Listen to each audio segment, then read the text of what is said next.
Yo, YouTube, what's up with your boy, Sports and Fitness Rants? I'm back, guys. Click that like button, subscribe to my channel. What's up, guys? Welcome back, everybody. Welcome back. Good morning. It's the weekend, guys. We made it, man. Thanks for joining me, and I got another great video for you guys, as usual. And I want to thank you guys once again, man, for all the love, the comments, the interactions with you guys. It's been great, guys, man. You guys spent some great information with me. You guys get it, man. You guys do. So shout out to all you guys, man, for everything, all the love. I really appreciate that, guys, man. Like I said, I'm a small channel, man, so it means a lot to me, guys. You guys appreciate what I'm doing. And in this video, we're going to continue to do what we've been doing. We're going to continue to celebrate Michael Jordan. We're going to continue to stop the lies and just debunk the nonsense that's been said about this man in his era. And today is going to be the same, guys. We're going to talk about how people try to crap on the entire 90s era as an expansion. They try to downplay Michael Jordan's dominance as him just dominating an expansion, watered-down league, right? We're going to talk about that right now, guys, in this video. As usual, guys, I want you to hit the play button and turn that volume all the way up, man. Listen to my voice. You don't have to watch my videos, but just listen to my videos. Listen to the information I have to tell you. I got the facts for you guys, man, so you can stop this nonsense. And let's roll. So yeah, guys, man, I know you guys have heard this many times, that Michael Jordan dominated an expansion era, a watered down league. This is what they say about the 1990s, guys. The entire era of the 90s, they're calling it an expansion era, and that Michael Jordan dominated a watered down league. That's why he was able to be 6-0. Once again, they're making up reasons to knock Michael Jordan's greatness to excuse why he was 6-0, right? Oh, that's the only reason why it was 6-0. So once again, we're going to debunk these lies. We're going to stop the nonsense, man, because it's only told about Michael Jordan. These lies are only told about Michael Jordan. So, guys, let's just off the top. An expansion does not necessarily mean that you're weakening the league. Does not mean you're watering down the league in a negative way. They're trying to make it a negative that the league expanded. Now, when Michael Jordan came in the league, guys, I believe there was 23 teams, I believe. And I believe when he was in the league from 85 to 1998, they added teams like the Miami Heat, the Minnesota Timberwolves, the Vancouver Grizzlies. They were then the Vancouver Grizzlies and the Toronto Raptors. I believe those are the four teams that were put in the league during Michael Jordan's time there. Maybe the Charlotte Hornets also, I want to say, guys. So let's say there's 5 teams.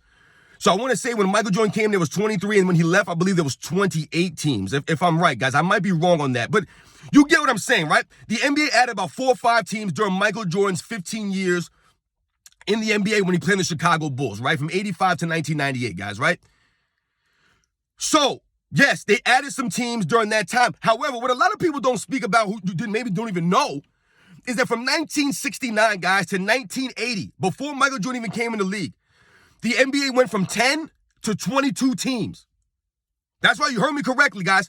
From 10 teams to 22. So you're talking about 13 seasons, right? From 1967 to 1980, guys. You're talking about 13 seasons. They added 12 teams. 12 teams were added to the NBA over that 13-year span. So essentially what that is you're literally adding basically one team a season. That's basically what it is, guys. 12 teams in 13 years. That's an expansion. That was from 67 to 80. Michael Jordan was nowhere near the NBA at this time. And I never remember hearing, when I was growing up, guys, I never remember anybody saying that Kareem Abdul-Jabbar dominated the 70s because it was a watered-down expansion era. I never remember hearing anybody say that. Because, guys, if you think about that, if we're going to go with the premise that adding teams to the NBA makes it weaker and it becomes watered down, then you have to crap on all the players that played from 67 to 1980. Because like I told you, they literally added 12 teams and 13 seasons. That's not watering down the league? I don't believe it is. I don't believe that it's an expansion era or a watering down of the league. Because, guys, we have to think about a couple of things, guys. We have to think about this. The NBA is the only professional organization at that time that never had a quote-unquote minor league system, right? If you think about professional baseball, right, MLB, guys, they have a farm system, a minor league system. They have a single A, double A, triple A. I mean, some of these guys play in the minor leagues for several years before they even get called up to the majors. Does that mean that the major leagues is watered down now because they have guys coming out of the minor league system?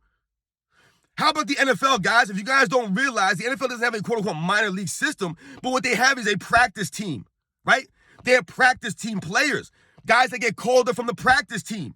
These guys get paid a certain amount of money to be on the practice team. Right? They practice all year with the team. They just don't suit up for game day. That's almost like a minor league team, right? It's almost like a farm system. You have guys that you can develop and then call them up. I mean, there's so many, like the NBA has never had that up until the G League now. So what did guys have to do back in the day, guys? If they didn't make the NBA, they played overseas, or they didn't play at all. That was it, right? They didn't make the league. That was it for them. Maybe they got to try again next year or something like that, right? So when people talk about expansion league from the 1990s as an expansion era, it doesn't make any sense because like I've told you guys in the past, the entire NBA's history has been one big expansion. The NBA doesn't have the same amount of teams that it did when it started. Right, when Bill Russell was there was 8 teams, and there was 10 teams. Now there's 30 teams in the NBA. So just by that metric alone, it shows that the entire NBA's history has been one big expansion. They've been expanding the NBA since its inception. And why did they expand in the 90s so much, guys? Why did it expand in the 90s? Because of Michael Jordan, because of Larry Bird, because of guys like Magic Johnson and Dr. J, guys of that ilk. They made the league more popular, the game more popular. So guys would come into play in the NBA. So they had to expand. They had to add teams. That doesn't necessarily make it watered down because, like I said, or make it weaker. Because, like I said, you can point to every era in the NBA's history as added teams. So if you're adding teams and that's the only way that you're saying that it makes it weaker is because you added teams because guys are now playing in the NBA that didn't make the NBA back then because there were less teams. That doesn't make any sense. Just because a guy wasn't good enough to make the NBA one year, who's to say that a year from now he won't be one of the best players in the league? Like, if we think about guys in NBA's history, guys, there have been guys who have come into the league their first, second, third year. They weren't there. They were nothing. They were bench players. They never played. But they developed over those seasons. And then by their third or fourth season, they became an all-star. I mean, look at someone like a Giannis, who came in the league very young, was underdeveloped, right? Had to develop, took years for him to develop. Now he's one of the best players in the league. He became an MVP winner. Look at Nikola Jokic. Would he have made the league back then? Or maybe he wouldn't have made the league originally. But he's one of the best players in the league now. Sometimes it takes a couple of years for guys to develop. So if a guy didn't make the league, he got drafted, let's say, right? And didn't make the league. He got cut. And then he came back and played next year. Does that make the league worse? No, because maybe he improved. He got better. If we think about drafting players, back in the day, guys, in the 80s and the 90s, the era I grew up watching, they would draft players based off of their college careers. Guys would play in college 3-4 years.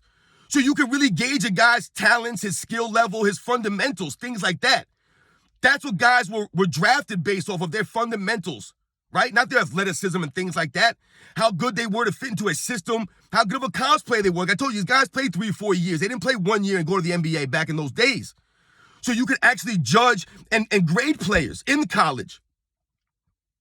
But like I said, when people try to make it that Michael Jordan dominated the 90s because it was watered down, it doesn't make any sense. It's only Michael Jordan. It's only said about him. They never say that about Hakeem Olajuwon. I hear people talk about Hakeem Olajuwon carried the Rockets to 2 titles and he had nobody on his team, right? That's what they always say about Hakeem Olajuwon, right? He carried a team of no all-stars to a title. I've never heard anybody say that Hakeem Olajuwon's titles don't mean anything because it was a watered-down expansion league. I never hear that. It's only said about Michael Jordan's greatness. They only try to tear him down. Like I said, no one ever said that Larry Bird and Magic Johnson dominated in the 80s wasn't because it was a watered-down league. I told you, from 67 to 1980, they added almost one team a season, guys. If we think about the 1966, 76, 77 NBA-ABA merger, guys, they added 4 teams in one season. 4 teams came in one season. And the other teams, they had a supplemental draft to disperse the other players around the NBA. Did that not water it down? If you're going to say it was watered down in the 90s because they added 4 or 5 teams, then you have to say it was watered down in the 80s and in the 70s because they added all those teams. So you have to knock guys like Kareem Abdul-Jabbar and Magic Johnson and Larry Bird. You have to knock all these guys and John Havlicek, the guys who played in the 70s, the guys who played in the 80s. It can't just be the 90s as an expansion era. It doesn't make any sense. The entire NBA's history has been expanding. They didn't add 15 teams in the 90s. They didn't add 10 teams in the 90s. And I believe the Miami Heat and the Minnesota Timberwolves, they might have been added in the 88, 89 season. I don't remember exactly. So was it technically the 90s? I don't know, guys. You know what I'm saying? It's only said, though, to knock Michael Jordan's greatness. It's not factual. It's not correct. The league was not watered down. As a matter of fact, the 90s was the most popular era in the NBA's history. I've told you, it's a golden era of basketball, guys. I'm going to do a video on that. It was a golden era. Look about all the superstars and great players that played in the 90s. It wasn't watered down. There were literally legends all over the NBA in the 90s, guys. All over the NBA. I don't have to go through the names. You know these guys. You know all the greats that played in the 90s. But it's a watered down expansion league? Every team had a Hall of Famer on it or 2. People try to talk about it wasn't as competitive because you had some crappy teams getting beat up by some of the better teams. I told you guys, that's literally every season in NBA's history. You're telling me the Celtics in the 60s weren't beating up on lesser teams? You're telling me in the 70s there weren't teams weren't beating up on lesser teams? Every season in NBA's history, every era has had crappy teams and good teams. I told you, look at the 80s, man. It was all top heavy in the 80s. Who did the Lakers have to deal with in the 80s in the Western Conference? It was top heavy. The Lakers were the best team every season, man. It was top heavy. They were beating on crappy teams like the Clippers. You tell me that the 80s Eastern Conference with Larry Bird and Dr. J wasn't stacked and top heavy? But did that make it watered down and less competitive? No. Because you still got to beat the best teams in the playoffs. Do we knock the other eras for having less rounds to win to the championship? I never knocked those eras for being less rounds to win a championship. Bill Russell ever only have to win 2 rounds to win a title. They expanded it to 4 now. That's expansion. That makes it harder to win. More chance of you getting injured or something happening when you're in a 4 or 7 game series, guys. Things can happen. You have to win more games. It makes it that much tougher. You have to grind it out more. But it doesn't knock the other eras. Right? I don't know if you guys even realize, but back in the 80s, I remember they would play back-to-back playoff games. I remember in 1989, the Chicago Bulls versus the New York Knicks, I believe it was the second round. The New York Knicks and the Bulls played a back-to-back playoff game. So they used to have back-to-back playoff games. They don't do that anymore. So did that make it harder for the guys back in the day compared to the guys now? It's all expansion, right? The league has changed. Also, the number 1 seed used to have a first-round bye. Just like the NFL, guys. In the NBA, you guys may not know that. But the number 1 seed would have a bye. They didn't have to play the first round. They expanded that, right? They don't do that anymore. The number 1 seed still has to play in the first round. So when did they get rid of that? I believe they got rid of that in the 83 season, I believe, guys. But they used to do that. The number 1 seed didn't play in the first round. They didn't play to the second round. They had a bye. That's league expansion. The league has been changing the entire history of the NBA. There's nothing wrong with that, guys. But for people to try to point out just the 90s and say it was an expansion era and watered down just the 90s, it doesn't make any sense. It's not accurate. And I've given you guys all the facts here. The NBA went from 10 to 30 teams. And it didn't get from 10 to 30 teams just in the 90s. But they were literally trying to make it seem as if all these teams were added just in the 90s when Michael Jordan was dominating. You see the hypocrisy there? No one talks about Kareem's 70s, which might be the most parody era in NBA's history. We had several different teams win the title every year. Well, in the 80s, you had just the Celtics and the Lakers win the titles, the majority of the titles. Does that mean the league was watered down? You see what I'm saying? Because Michael Jordan and the Bulls dominated the 90s, it was watered down. But other teams dominated eras, but it wasn't watered down. It wasn't an expansion era. The league has always been expanding, guys, so don't believe the hype. Do not listen to the nonsense when people try to say that Michael Jordan dominated a watered-down league, an expansion era. It's not the truth. It's not the truth. Michael Jordan dominated the most popular era in NBA's history. Whether you want to go by, the ratings or sales or just how the game became global. Excuse me. That was Michael Jordan's era, guys. Like I told you, there were legends and greats all over the NBA, man, at that time in the 90s. The game was beautiful. Beautiful. It was fun. You had great